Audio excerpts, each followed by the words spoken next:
Brought to you by TechnoSpark 20 series smartphones.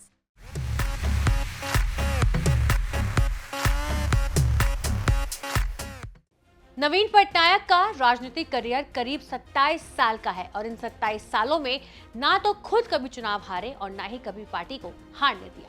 5 बार के CM नवीन Patnaik CM बनने का सिक्सर लगाने के लिए है। ओडिशा में नवीन पटनायक ने अजय बनाया हुआ है। फिर न जाने क्या बात हुई कि लोकसभा के साथ साथ होने जा रहे विधानसभा चुनावों में दो सीटों से चुनाव लड़ रहे हैं। कहीं नवीन पटनायक बीजेपी की उभरती ताकत या फिर कांग्रेस की वापसी की आशंका से तो नहीं डरे। अस्का लोकसभा सीट से आने वाली हिंजली विधानसभा सीट से नवीन पटनायक ने 6ठी बार नामांकन भरा। नवीन पटनायक बोलांगीर जिले की कंटाबाजी सीट से भी चुनाव लड़ रहे हैं। नामांकन भरने के लिए भी कलेक्टर के ऑफिस में पांडियन की निगरानी में नामांकन भरा। चुनाव अधिकारी कलेक्टर के दफ्तर में सिर्फ नवीन पटनायक और कलेक्टर कुर्सी पर बैठे थे, बाकी सब खड़े रहे। शपथ की बारी आई तो नवीन बाबू को कुर्सी से उठाना पड़ा। कुर्सी पर बैठे कलेक्टर के सामने शपथ ली कि नामांकन पत्र में जो भी जानकारी दी है वो सब सही है। ओडिशा में बीजेडी जीत का सिक्सर मार सकती है, इसका अनुमान लगाया जा रहा है, लेकिन नवीन पटनायक कोई भी रिस्क लेने को तैयार नहीं है। अपने केस में तो बिल्कुल भी नहीं। ऐसा चांस बन रहा था कि बीजेपी और बीजेडी अलायंस कर लेंगे। बातचीत शुरू भी हुई। नवीन पटनायक ही सबसे पहले नेता थे जिन्होंने मोदी के 3rd टर्म की मनोकामना की थी। पीएम मोदी ने ओडिशा में प्रचार शुरू किया तो नवीन पटनायक या बीजेडी सरकार के खिलाफ एक भी शब्द नहीं बोलते थे। मार्च तक ये सब चलता रहा, लेकिन अलायंस टूटने के बाद दोनों ने पलटी मारी है। बीजेडी से कह रही है कि मोदी की गारंटी से बेहतर है नवीन की गारंटी।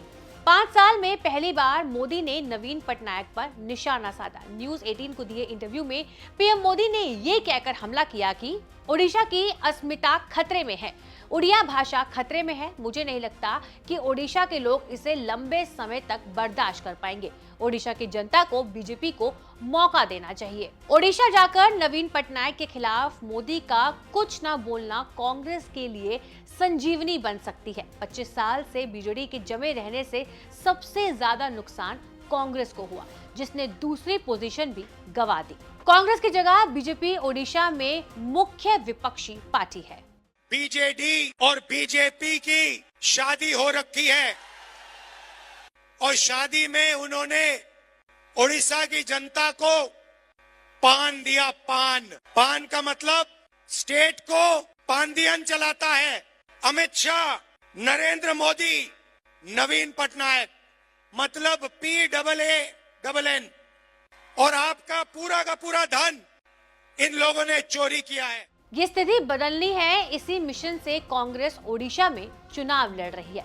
चुनावों में शादी वाला हमला कांग्रेस के लिए शगुन का काम कर रहा है। तेलंगाना में यही बोल कर राहुल गांधी ने बीजेपी और BRS को हरा दिया। अब वही ओडिशा में भी यही स्ट्रैटेजी है। भारत जोड़ो न्याय यात्रा लेकर ओडिशा पहुंचे राहुल गांधी तब से बोल रहे हैं कि बीजेपी और बीजेडी मिली भगत करके लूट रहे हैं। ओडिशा कांग्रेस पहले से ही बीजेपी और बीजेडी की शादी के कार्ड छपवाकर बांट रही है। राहुल गांधी ओडिशा में चुनावी रैली करने गए तो ये समझाकर लौटे कि ओडिशा में बीजेपी और बीजेडी की शादी हो चुकी है। दिल्ली वाले अंकल और नवीन पटनायक ने मिलकर आपका पैसा लूटा है। तेलंगाना में हमारे यहां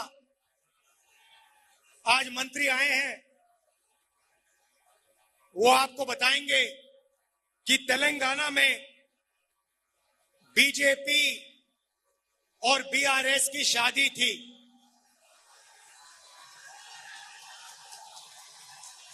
वहां पे हर रोज उनकी बारात निकलती थी। नवीन पटनायक या उनके पिता बीजू जनता दल के संस्थापक बीजू पटनायक की राजनीति कभी कांग्रेस के करीब नहीं रही।